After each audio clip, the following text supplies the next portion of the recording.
Do you like praise kink? Good girl, you took everything you needed. This is working for me. Are we gonna kiss?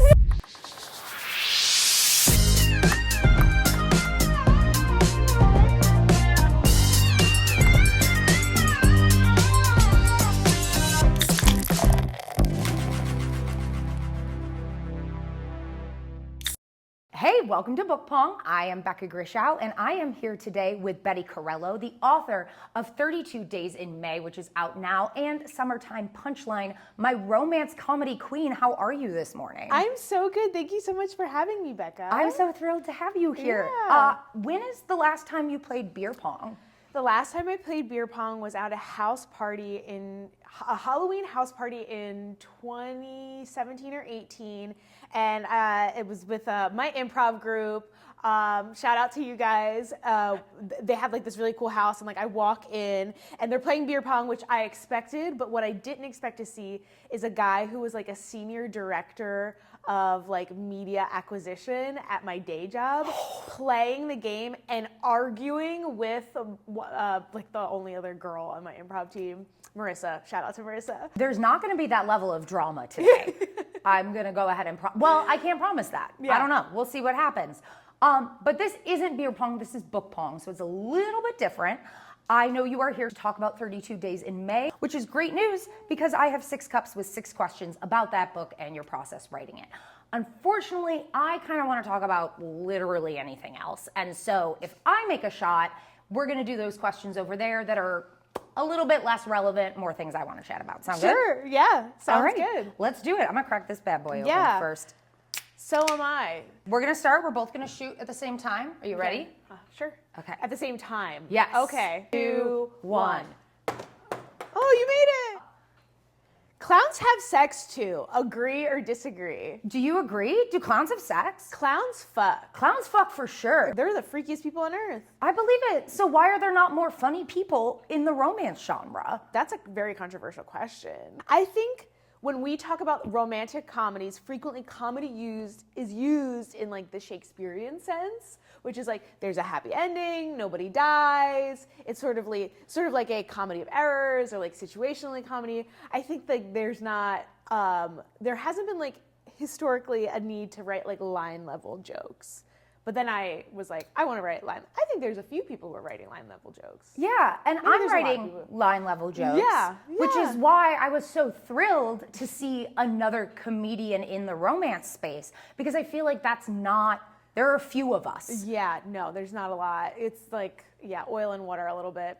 There's an earnestness that doesn't come naturally, I think, to people who are wanting to be comedians. Yeah, but there are so many rom-coms that were so successful in the early 2000s that were both funny and romantic. Mm-hmm. But I feel like we're only now starting to get that in the book world. Yeah. You got to take a drink. That's how it works. I'm drinking this either way. It's non-alcoholic. Thank you so much to improv. Oh, yeah. Oh, my God, I actually got it. Queen. That's crazy. 32 Days in May is your second novel. And an author's second novel is notoriously the hardest to write. Call it the sophomore slump, the second book blues. Was that true for you in writing 32 Days in May? It was not true for me. No, I think I didn't have that because of the way timing worked out for me. So I wrote 32 Days in May before Summertime Punchline came out. So I wasn't dealing with any of the emotions that come with debuting and the self-doubt and debuting is very, very, very emotionally difficult. And I had already written this book beforehand. So I'm a fast writer. For what it's worth, I'm blue about other things. Rest assured, the depression is there regardless. Yeah, rest assured, I feel bad about myself anyway. Oh, great. Cool. You're not an author if you don't. No, that's part of the gig. Absolutely. Woo! Oh, that's the same cup. You got to remove it, sis. Okay. Oh, sis. I'm making another Where shot. do I put it? Just set it over here. Oh my God. What did I learn at that house party? Nothing. Ooh! Good job. Are we still dabbing in 2025? I dab. I am. Smash or pass? Romance tropes. Amazing. Smash or pass? Best friend's brother. Smash. Smash or pass? Forced proximity. Smash. Smash or pass? Grumpy sunshine. Smash. Smash or pass? Fake relationship. Smash. Smash or pass? Why choose? Pass. There, that was the only controversial one. You couldn't say it with your full chest, though. Yeah, no, yeah. Is it like... So do you know what the trope is? Yeah. Do you care to explain it? I think I know what it is. Okay, can you explain it It's to like a me? love triangle that doesn't end with like two people together. It ends up with everyone together. Yes. Exactly. Why choose? A really good author friend of mine wrote a queer holiday, non-holiday rom-com that's coming out in July called Holly Jolly July, and she wrote an alternate Why Choose ending because it's about two bi women who, I'm not going to spoil it, but yeah. Slay. Yeah. So it's two women and one man, which I'm like, sure, smash. Yeah, sure. Okay. Truly, you're just a huge romance girl. I am. I think like, yeah, I may be like a little bit traditional in like what I am picking up. Sure. Like I haven't read a Why Choose, I guess. So in that sense, I don't know what I'm saying about myself.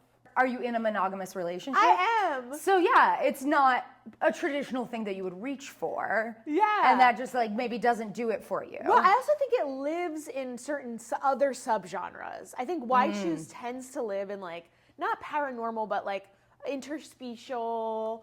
It lives in the world of like darker romance, darker historical romance. And I am a contemporary girly. I'm a paranormal contemporary girly. I'll do like a sci-fi romance contemporary, but I do tend to stay like on planet Earth. Sure. Except when I'm going to Knot Hoth. Yes. To hang out with my big blue men. It just comes with the territory, brother. Oh, I'm sorry. It does come with the territory, and it's something that I love so much about romance because being in a room with people where we are talking about like big blue alien dick, and it's not weird. It's just kind of like, yeah, that's the genre, baby. Absolutely. The thing is like things happen in romance, and sometimes I feel that like the non-romance audience takes it at face value and it believes it's being done like 100% in earnest. And I'm like, no, we're goofing. Yeah. We're being silly. Yeah. I don't actually want to have sex with an alien. No. But it's fun. But it's fun. And Ruby Dixon is so funny, and like the writing is funny, and the whole thing is just done with an air of goofiness. Yeah. It's... Oh. You made it. I'm counting that. Yeah, I'm counting it too. Ooh, this one's really, really tough. Honestly, very political as well. Do men know how to read? If so, why don't they? Why don't men read? I don't know that they know how to read. I'm not going to speak on behalf of men. They seem like they're having a really hard time. Yeah. I do feel in the absolutely- conversation we're not talking enough about men having a hard time. I'm praying for them and all of their ministries. I personally think if you talk to me about how you only read nonfiction because if you're gonna read, you want to learn something, but then you also, I don't know, don't pursue knowledge in anywhere else in your life, like I just am not interested. I'm just not interested. If you want to read something and learn something, how about learning something about yourself, buddy? Yeah, how about like a general sense of curiosity about the world? You've been eating chicken, broccoli, and white rice for every meal. You have been using navy sheets. You have one single bathroom towel. Yeah, if you are in pursuit of knowledge, I encourage you to learn about thread count. Yeah, like fellas, is it gay to have empathy for a main character? Like, well, yes, it is. oh, it is. You're so right. That's probably the issue. that is absolutely. Well, is it gay to have empathy for a character who is not like literally me supplanted, I hope that's the word, into the work? Yeah. And yeah, that is gay. That's gay. Because when you think about someone too long, you then want to have sex with them. Of course. Thank God we cleared this up. Yeah, you're welcome. You're welcome. It's your thought. Comment down below if you agree. Oh, never can I gonna get a make one. re-rack? Can we line them up straight? Sure. I'm never gonna get to go. Oh, I'm not. sucker. No, I'm kidding. There you go. Look at that. Great. God, I've been dying to talk to you about this. Do Okay. you smoke weed? I've recently began my journey as an adult. I had a bunch of bad weed experiences, like ripping a gravity bong the first time. Sure. Well, I'm really interested in romance novels that show any kind of drug use. I feel like drinking is really common in all genres, but also in romance novels. And I mean, maybe it's just because I am like, if Seth Rogen were a woman, but I love seeing weed in books. But I do think 32 Days in May deals with substances in a really interesting way. Can you talk about that a little bit? So being from Philly, like drug use and like addiction is a big part of like the world we live in. I think everyone who's from the area has been touched in some way, whether they've lost someone to their battle with addiction, or they know someone personally, or someone in their family, or they themselves. And then coming from the world of stand-up comedy as well, like that is just like so much part of the culture, even if it's not talked about or acknowledged, like it is very, very obvious. And you know, you see a lot of your friends like stop drinking in the comedy world. So to me, it feels very organic for that to be part of what it means to be like in your late 20s and early 30s. Is like you're reimagining your relationship with love and sex and your family and your hometown and substances. Relapse is part of recovery, so I wanted that. And it works for the story. It works for the story for like Marco to have kind of a slip up that's not as devastating as if he were to fully relapse.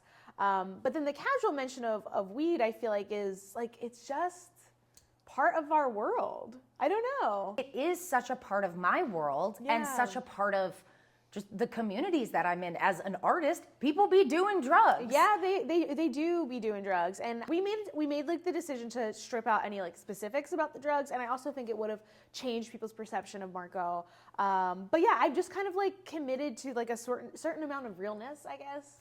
It's so exciting and interesting to me to have a recovering addict as a love interest. Yeah. Because, and we do see him relapse, but it's not devastating. And I feel like so many readers would assume that a relapse is devastating, but like you said, it's part of recovery, and that this is a romance novel, but it's shining light on information like that is something that people don't talk about. Thank you. Yeah. And you know, I think part of it was like I wanted to make sure that like this was a shameless, like there was no shame in the relationship. Like Nadia, she could talk about being suicidal and like being very, very depressed and everything. And like she's meeting someone who's like, brother, I get it. Like, and I think that's so beautiful. Like I sometimes feel shame in situations that are very wholesome because I'm like a piece of shit. And like, this is a Hallmark movie. And I'm like showing up with like my rain cloud over my head and like, I'm like covered in dust and my shoes don't match. I'm like Pigpen from Charlie Brown showing up in the Hallmark movie.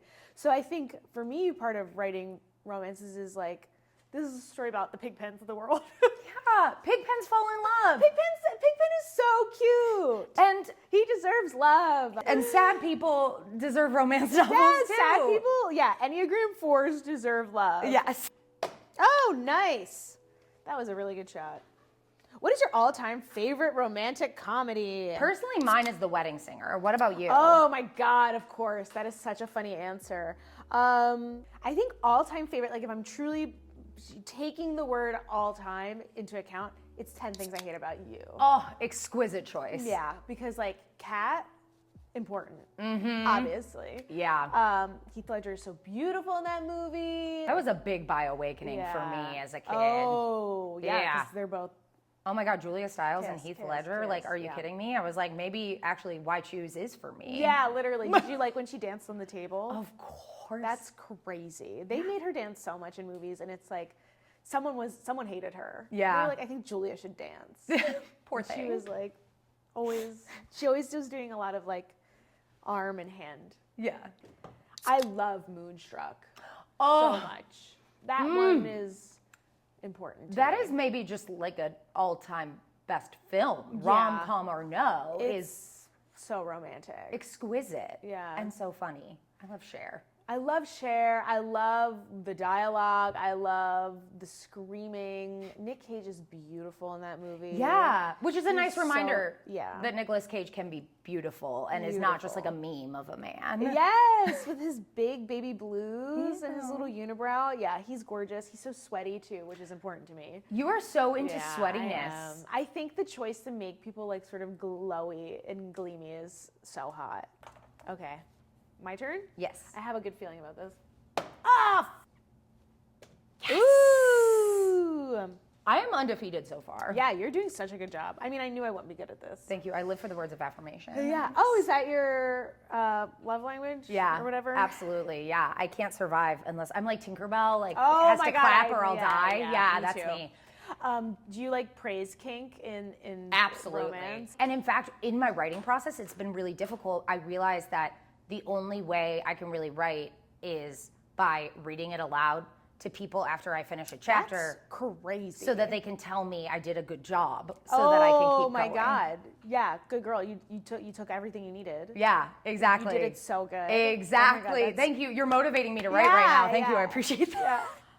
You look so good. Thank At the you. keyboard. This is working for Yeah. me. Are we gonna kiss? It's The ugly. table collapses as I call across it, yeah. Okay, that's what really unites humans regardless of race, gender, or creed. No one likes a woman in a weird hat. It's true, and that's a line from your book, 32 is. Days in May. And I wanted to run a couple weird hat-wearing women past you. Oh my God. So you can tell me kind of your thoughts about no one liking these people. Number one is Lady Gaga. Everyone loves her. Are you kidding me? But she's always wearing a weird hat. she's not wearing a weird hat. She's often wearing a weird She's hat. wearing an interesting hat. But like the lobster hat, you wouldn't say that's weird? It's beautiful. It's art. You're so right. What about the Queen of England? Well, she's dead. Okay, so that's why. That's fair. You're allowed to wear weird hats as long as you you're dead, die. yeah. Well, yeah. What about Louise Belcher from Bob's Burgers? She has a weird hat on. Yeah, and no one likes her. You're kind of right. I like her. Yeah, I love her. No one likes a woman in a weird hat. Also, I just be saying stuff. Can you rack me up good? How would you like them organized? Just send it to a new triangle. a new triangle. Okay.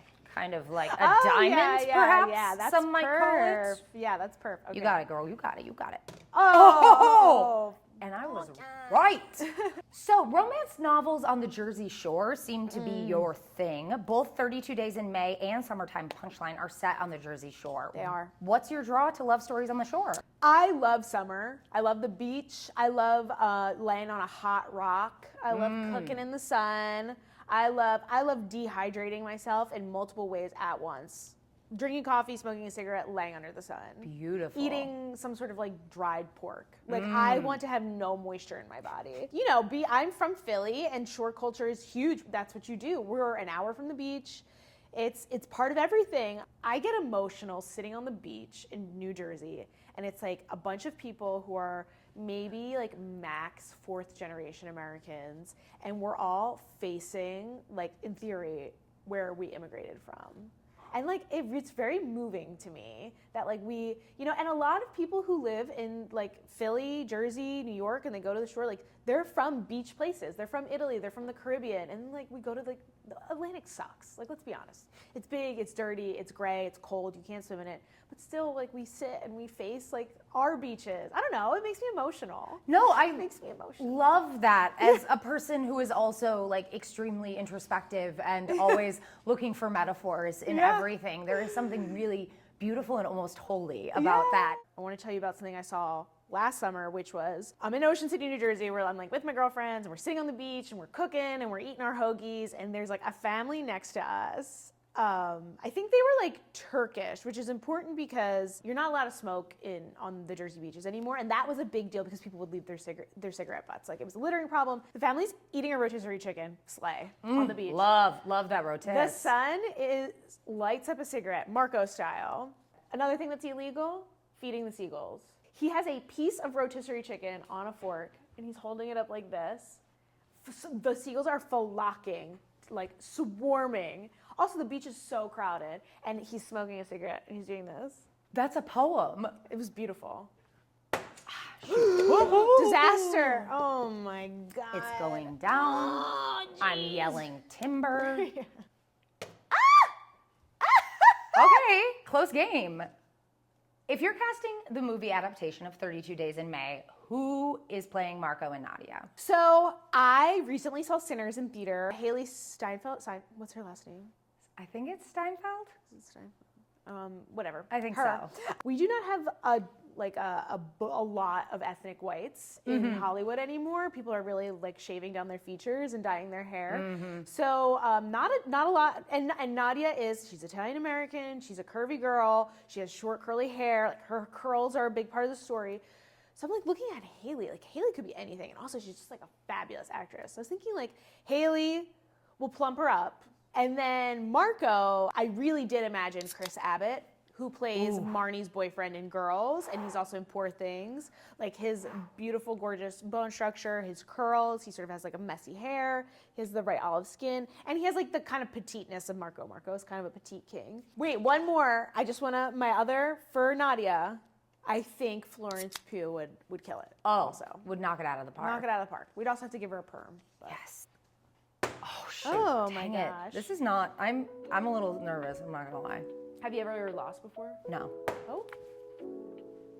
Oh, Whoa, come on. this is crazy. Oh my God! You know what? The only other person that we've gotten down to 1-1 on each side was Kelsey McKinney, and she is also from Philadelphia. Really? What can I say? Books with chronic illness representation are pretty few and far between, but 32 Days in May has a main character, Nadia, who's dealing with a chronic illness. Yeah. And I would love to hear you talk a little bit about that because I love seeing that represented in the romance world. Yeah, absolutely. I myself have an autoimmune disease, and I was going through my diagnostic process when I saw Sweet November, and that's what inspired me to rewrite it and kind of modernize it and make it happy. And so I don't do research. I write what I know. I was going through my diagnosis, and I was really, really sick, and some things happened, and I was very introspective. I slept through a work meeting a lot like Nadia, very, very similar. And thankfully I had an amazing boss who was like, whatever. I learned a lot about autoimmune diseases as I was going through that. Like there's two different types of autoimmune diseases, and one of the categories with Sjogren's and lupus and other inflammatory autoimmune diseases really impact women. And part of what can flare up an autoimmune disease or what can trigger it is repressed emotion and trauma, repressed anger, and just learning about how these invisible illnesses, like emphasis on the invisible, a lot of people will think they don't exist, or they think they're a joke, or they don't understand what it's really like to live with lupus or Sjogren's or fibromyalgia or something. Fibromyalgia in particular, people don't even think it's real. So just whatever I can do to, elevate that experience. And I'm a mild case ultimately. I'm able to travel. I was able to come to Chicago. There's people who are really struggling, and they deserve love. They deserve to feel beautiful. They deserve to see themselves win. And I'm going to do that forever. I could cry. Don't cry. No, I can't because I did my makeup, so I can't. But it's so beautiful. And those are the things about the romance genre that I really, really care about, is seeing people who are a little bit different, whether they're queer, whether they have an illness, whether they're just a little pig pen of a person and are not a normie. Seeing those people have their love stories too matters so much. Yeah. The power of seeing yourself in media is unbelievable. We make jokes about representation matters because it's become this kind of hokey little slogan, but there's a reason I love Moonstruck so much, and it's because I'm this is about being in an Italian family on the East Coast.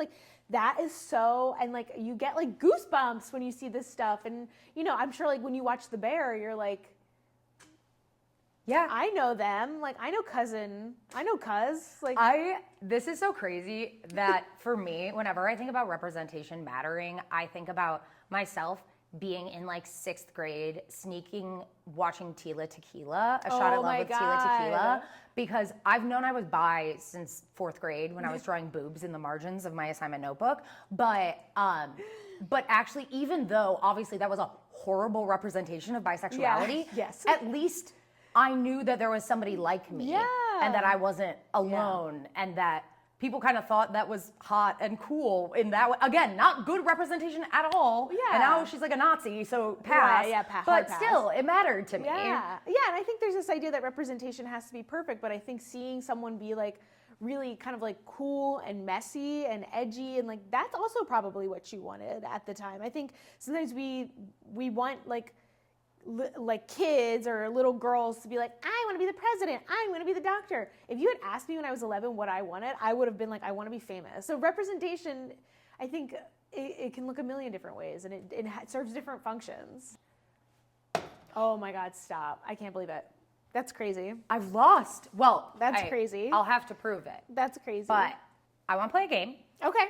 It's called That's Betty or Just the Book. Okay. So, you and Nadia, the main character of 32 Days in May, have quite a bit in common. So I'm going to name some things about Nadia, and if they also apply to you, say that's Betty.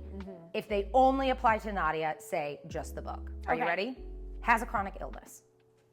That's Betty. Falls for a former child star. Just the book. Used to work in advertising. That's Betty. Most of her friends are gay.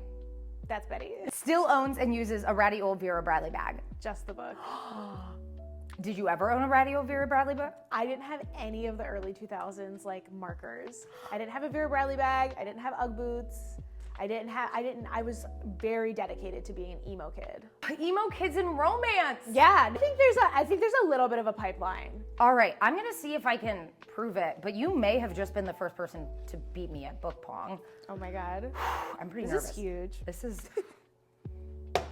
Shut up. I don't actually really know I think that it's a tie, but what's this question?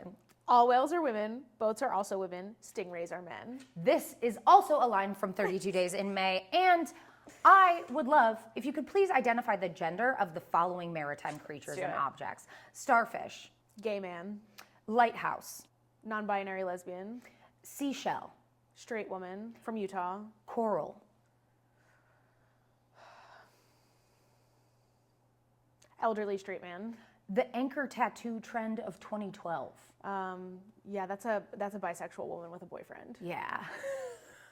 Well, Betty, we tied, and I'm thrilled. I'm absolutely thrilled. Thank you so much for playing. I would Thank love. you so much. There is a Sharpie next to that bowl. I would love if you would sign your book for me. Absolutely. Wow. Well, 32 Days in May is out now, so is Summertime Punchline. Check it out, and happy reading, and we'll see you next time.